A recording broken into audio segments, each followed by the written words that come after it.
knowingly join a cult. It will just take you, and when it's grabbed a hold of you, it infiltrates your mind. My name is Rachel, and I'm from the UK, and we are all here as evangelists in training under our Father in the Lord, Senior Prophet TV Joshua. Nightmare. Everyone here in the stadium. What the man of God told us, that Satan is the author of killing, of stealing, and of destruction. I'm looking at myself and I don't even recognise myself.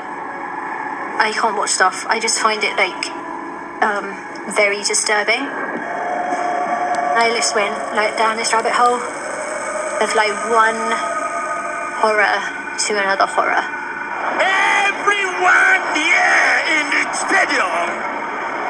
Everywhere, yeah. Say Jesus. Yooyyaa harka funee kabajamtoota hordoftoota Siinqee Production akkam jirtu arraantanas qophii addaa qabannee isiniif dhiyaannee jirra hanga xumuraattiin faana ta'a akkasuma YouTube Siinqee Production jedhu subscribe like share gochuu hin dagatina.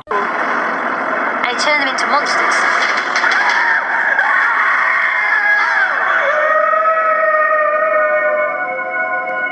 Tiip Goshwaa gaggeessaa waldaa addunyaa amantoota gudeeddaa firiirsaa turuu BBC'n saaxilee.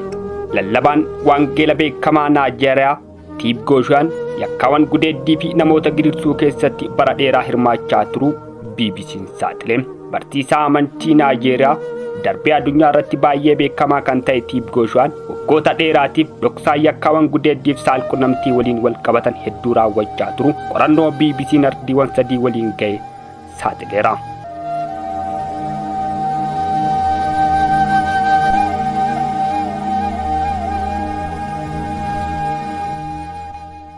Akka namoonni miidhaan irra ga'ee dhugaa bahanitti gaggeessaa waldaa warra waangeela guddicha addunyaa kun waggoottan 20 dubartoota biyya garaagaraa irraa ta'an hiriirsaa fi gudeedaa tureera jedhan. Tiip Goshwaan daalee kiristaana gurguddaa addunyaa irraa jiru jedhaman keessaa tokko kan hundeesse yoo ta'u barnoota tajaajila TV irratti taasisuun addunyaa irratti beekamaa ture.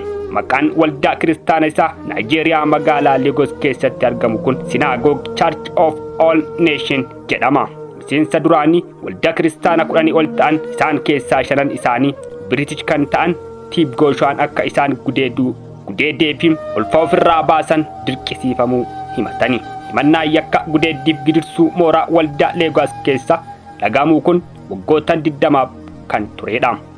Synagogue Church of All Nations himannaa irratti dhiyaate kanaaf deebiin kennine garuu himannaawwan kanaan dura irratti dhiyaatan dhara jechuu waakkateera. Bara 2021 du'aan kan boqote Tiip Goshwaan lallaba waangeela beekamaa fi karaa TV barsiisuutiin baay'ee beekama. Addunyaa irrattis hordoftoota hedduu qaba.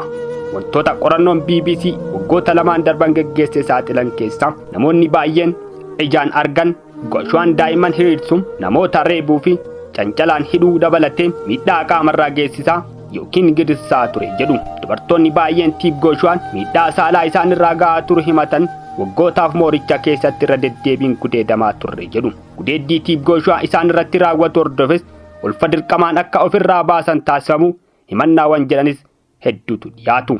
Keessumaa dubartiin tokko gara si'a 5 akka ulfa addaan kutte dirqisiifamuu himatti. Namoota hedduu waan ofiin beekan Goshwaan sagantaa dinqii fayyisu jedhu guutummaa addunyaa irratti namoota miiliyoonaaf taasifamu akkamitti akka sobu gadi fageenyaan ibsu. Dubartoonni miidhaan irra ga'e keessa shamarreen British maqaan ishee Raahee jedhamtu umrii ishee waggaa 21 taate barnoota yuunivarsiitii Biriteen keessa barattu bara 2012 addaan kutte waldaa Tiip Goshwaatti galte. Shamarreen kun bara sanarraa kaastee waggoota 12 itti aananiif akka warra duukaa buustotaatti jedhaman keessaa tokkotti mooraa walxaxaa Lagos jiru keessatti dabarsite. Nuti hundinuu waan akka jaannata keessa jirruutti yaadamaa turre. Garuu nuti jaannata keessa tuun taane gaannaba yookiin ammootum azaaba keessa turre jetti. Sababbiin isaa gochi fokkisaan akkana azaaba yookiin jaannaba keessa malee iddoo biraa waan jirreef jetti. Goshuutuwaan miidhaan saalaa akka irraa ga'ee fi waggoota 2 adda baafamtee turuu dubbatte Raaheen. Miidhaan ishee irra ga'ee ture hamaa ta'uu isaarraa kan ka'e mooricha keessatti si'a baay'ee of ajjeesuudhaaf yaalaa akka turte dubbatti. One of the worst disasters ever to strike a place of worship. TB Joshua was perpetrating crimes on a global scale for 30 plus years. I am a serial killer. I think everybody that came from that place has guilt. This is terrible. He took people who were good, caring, kind, lovely people and turned them into monsters.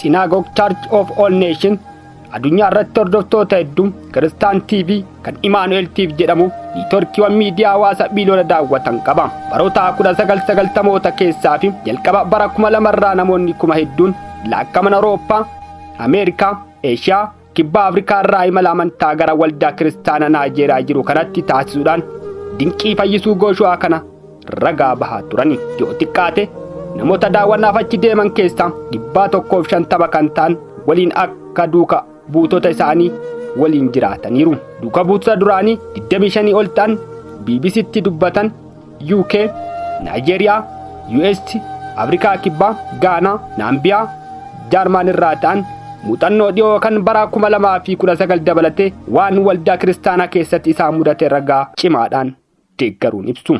Haaluma kanaan wal qabate balaa gamoo isaa jigee namoota 116 galaafate dhoksuuf yaalii JOSHWAA'n taasises saaxilame. TB JOSHWAA'n dursaan waldaa amantoota waangeela guddicha Naayijeeriyaa kan ture TB JOSHWAA'n bara 2014 gamoon waldaa isaa jigee namoonni 116 lubbuu wayitaa dhaban badiisaa dhoksuuf reeffa dhoksaa fi maatii miidhamtoota hiriirsaa akka ture qorannoon BBC ni mul'ise. Gamoon iddoo waaqeffannaa isaatti jigee kun badii geesseen bakka waaqeffannaatti balaa hammaataa Afrikaa keessaa qaqqabe keessaa adda duree jedhameera. Qorannoon BBC geggeesseen namoonni keessa beekoo waldaa TB JOSHWAA Synagogue Church of All Nations balaan sun erga qaqqabee waggaa 10 ta'uu booda yeroo jalqabaaf ragaalee madda balaa sanaatii jedhaniif geggeessee waldichi duula dhoksuuf godhe jedhee dhiyeessaniiru. Addunyaa irratti waldaa guddicha warra waangeelaa jedhamuun TB JOSHWAA himannaa gudeeddii fi namoota gidirsuu keessatti bara dheeraa hirmaachaa ture.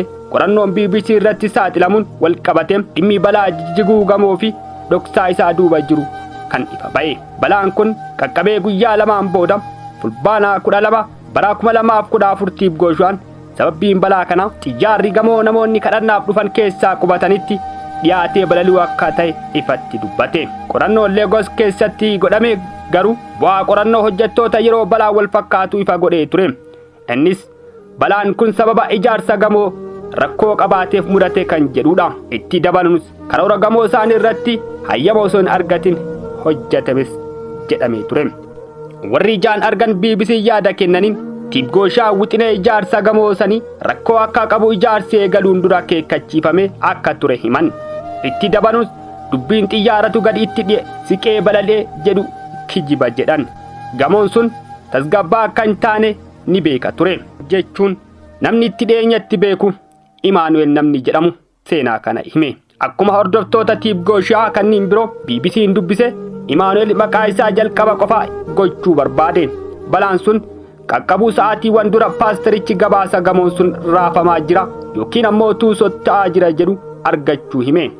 Gamoon keessummoonni kadhannaaf dhufan keessaa qubatan kun wayita raafamu akeekkachiifni akka hin kennamneefi namoonni ijaan argan ni himu. Inumaa haala kana keessatti keessummoonni 200 ta'an laaqana akka nyaatan kutaa gamoo isaanii darbii jalqabaarraa jirutti geeffamaniiru. Wayita isaan achi jiranitti gamoon abbaa darbii 6 kun jijjige. Keessummoonni achi turan hedduun battalumatti lubbuu isaanii yoo darbu kanneen 100 ta'an osoo lubbuun jiran gamoo san jalatti danqamanii lubbuun isaanii darbe. Namoota yeroo boohan nagaa ture nagargaaraa jedhee gamoon sun jigee daqiiqaawwan muraasa keessatti bakka sana kan qaqqabe Imaanu'eel. Sagalee isaanii suuta badaa deemaa ture. Namoonni kun du'a akka jiran dubbachuu dandeessa. Namoonni kaan ammoo sababa jiguu gamoo kanaan balaawwan suukaneessaa namoota irra ga'ee ibsu. UK irraa dhuftee waggoota 12 duuka buutuu TB JOSHWAA kan turte Raaheen gamoon sun dheerina TB JOSHWAA barbaaduu ijaaramuu kan danda'u akka hin turre ifa ture jetti. TB JOSHWAA'n darbii dabalataa dabalanii akka ijaaran wayita hojjettoonni himu bakka sana akka turte ni dubbatti. Bu'uurri isaa darbiiwwan ijaaraman sana hunda baachuu hin danda'u ture jetti. inni dhiibbaa gochuu itti fufee akka dheeratu barbaada dheerachuu qaba jechuun warroota gamoo ijaaran doorsisaa ture.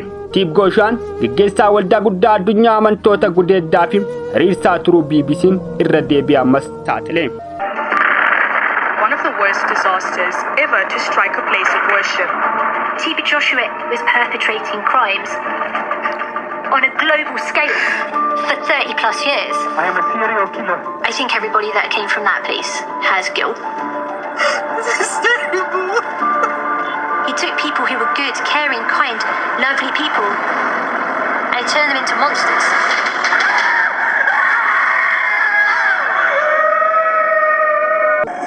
Keessa beektonni BBC dubbatan osoo JOSHWAA'n balaa sanaafu akka ta'etti deebii kennee jiraatee lubbuun baay'ee oolchuun danda'ama ture jedhu.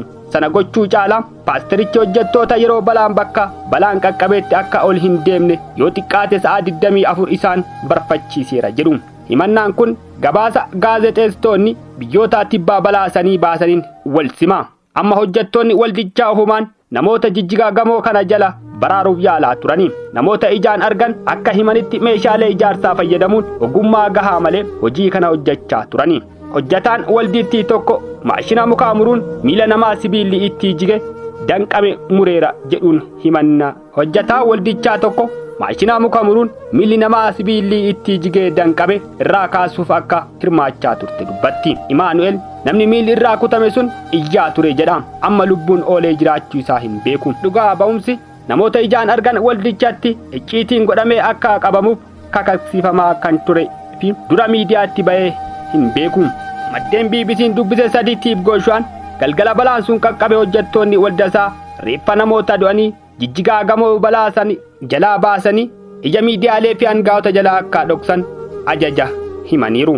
Namoonni lama ammoo gochi kun wayita raawwatamu viidiyoon waraabbiin waajjira isaatti akka itti kennan ajajamaniiru. Wayita reeffi laastikaan naqan isaan waraabaa turre namoota baay'eetu du'e jedha namni achitti argame Michael. I turned them into monsters.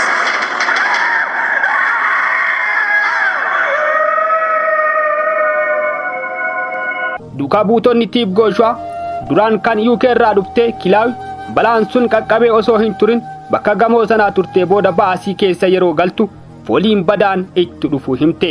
Kana jechuun lubbuun namoota baay'ee akka darbeeru himti jechuudha. Achi konkolaachisaan konkolaaticha reeffa namootaan kan guute akka ittiin himamne miidiyaalee akka hin arginee fi galgalaa bakka biraa geessina jechuun natti hime jetti. Maddiin hedduun balaa kanaan namoonni lubbuu dhaban namoonni lubbuun darban nama 116 jedhamu malee namoota kana akka caalan namoonni yeroo san iddoo sanitti argaman ni dubbatu. Balaa kanaa wal qabate gara jalqabaan gaa'onni biyyattii ejjennoo jabaa qabaatanii turani. Qorattoonni Loogaas yakka maalna dhibdeen raawwateef JOSHWAA'n to'annoo jala akka ooluuf yaada dhiyeessanii turani. Irra deddeebiin mana murtiitti akka dhiyaatu waamamus paastarichi takkaayyuu mana murtiitti hin dhiyaanne. Duuka buutonni hedduun JOSHWAA'n namoota adeemsa seeraa sana irratti dhiibbaa gochuu danda'aniif mallaqa guddaa hiraa ture jedhu. Balaa kanaan namoota dhuman keessaa 85 warra Afrikaa kibbaarraa dhufanidha. Paastarichi maatii namoota miidhamaniif doolaara Ameerikaa, raandii Afrikaa kibbaa fi Naayijeeriyaa kumoota hedduu hireera jedhu. Duuka buutonni duraanii paastaricha Saahel yaada BBC'f kenniteen Afrikaa kibbaatti hojiin mallaqa qooduu kun kennamee fi hojjechaa akka turte dubbatte. Maatii fi firri ollaa du'eef deemee mallaqa kennaan ture. Mallaqa boorsaa hedduu jetti. Miidiyaatti akka hin dubbanne itti himaa turre. Gabaasas ta'ee odeeffannoo kamuu akka hin kennine isaan callisiisaa dhuma turre jetti. I turned them into monsters.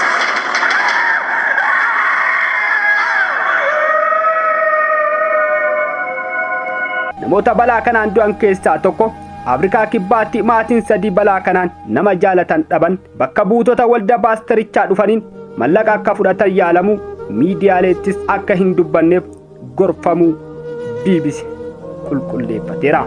Liwaandil Mukaalus kan Joohansbarg jiraatu balaa kanaan obboleettii isaa Baamuzeelii jedhamtu dhabe. Kennaa mallaqaa waldattiin ergiteef mallaqa dhiigaa jechuun fudhachuu akka dides dubbatu. Maatii biraan dhiyeenya Joohansbarg jiraattu maadiyee mucaa ishee reefuu dardara balaa kanaan dhabde jalqaba doolaara 250 raandii 50 booda marsaan biraan mallaqa kennamaafii ture diduu himti. Mallaqichi kennameef kan jiru tarkaanfii biraa akka hin fudhanne ta'u gaafa bartu diduu kan himtu haati kun erga diddee booda Jooshuwaan bilbilaa fi ergaa gabaabaan ishee doorsisuu himte. Ergaa gabaabaa naa ergen wanta dhabde irratti yoo xiyyeeffate wanta hundaayyuu dhabuu dandeessa jedha.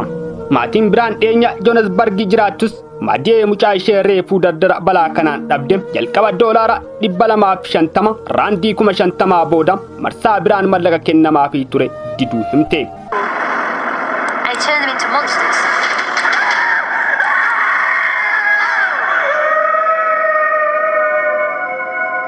Mallaqichi kennameefii kan jiru tarkaanfii biraa akka hin fudhanneef ta'u gaafa bartu diduu kan himtu haati kun ergaa diddee booda Jooshuwaan bilbilaa fi ergaa gabaabaan ishee doorsisu himte. Ergaa gabaabaa ergeen wanta dhabde irratti yoo xiyyeeffatte hundaayyuu dhabuu dandeessa jedha.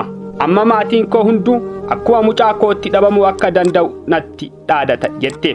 Dubartiin kun ergaawwan gabaabaa fi waraabbii dubbii bilbila Jooshuwaan waliin godhame BBCtti agarsiifteerti. Dubartiin kan biraa ammoo waldaa Jooshuwaa himachuu fi adeemsa seeraarraa akka jirtu himti. Amma gaazexeessonni gara waldaa kana deemanii waan poostaan waan qabatan akka bahan doolaaraan kennaaf.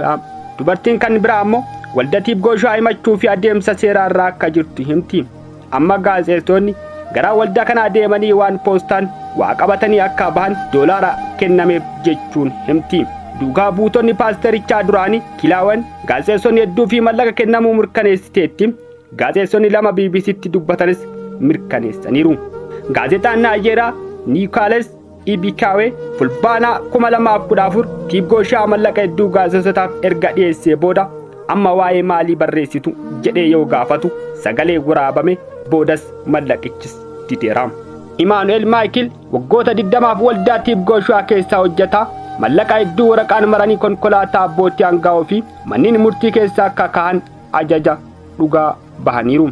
Waan hunda beeksiseera. Sirna hundumaa bitateera jedha Imaanu'eel. Jooshuwaan bara 2021 gannaa 57tti addunyaa kanarraa boqatee yeroo ta'u waldichi ammaayyuu haadha warraa isaatiin durfamee itti fufeera. BBC'n himannaawwan dhiyaatan kanaaf deebii kennitu waldittii gaafattus deebii hin arganne. Amma dura garuu deebii kennaa turuun himannaawwan dhiyaachuun haaraa miti. Himannaan ragaa qabatame irratti hundaa'e tokkoyyuu hin jiru jette haalti. Haadha balaa kanaan mucaa ishee dhabuun haqa dhabuu himatte. Hanga ammaattuu miseensonni waldittii hedduun xiyyaarritti dhiyaatee balaluu gamoon sun jiguu amanu. Waldittiin viidiyoo hojjattee agarsiifte yuutuubii qabaattus hanga ammaattuu miseensonni waldichaa hedduun xiyyaarritti dhiyaatee balaluun gamoon sun jiguu amanu. Waldichi viidiyoo hojjatee agarsiifteen yuutuubii gubbatti qooddeen xiyyaarritti siqee balaluu amanamaa akka ta'u gochuuf yaalteerti. Waggoota 14 duuka buutota Jooshuwaa kan turte kiliiw maatiin miidhamtoota haqa dhabuun rakkataniiru jetti. Waggaa 10 boodas kun ammallee namni badii sanaaf seeratti dhiyaate hin jiru. Gastaawus yeroo jijjigee deebee hin ijaaramne. Mucaa koo dubara waldaa dhaqxee akka ajjeefamtu hin argine jechuun gaafiif deebii BBC waliin taasifte. Guutuu isaa keessatti ni boosti Maadiyees. Kutaa mucaa ishee duute akkuma isheen dhiiftee deemtetti dhiisteerti. Mucaan koo jira awwaalamte gargaarsa dhabde dhukkubbiin isaa guddaadha ammaayyuu haqan eega jechuun dubbatti.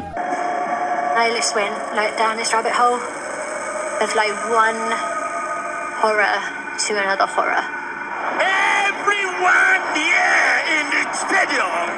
Kabajamtoota hordoftoota Siinqee Production binadhaan qindeeffannee kana fakkaata.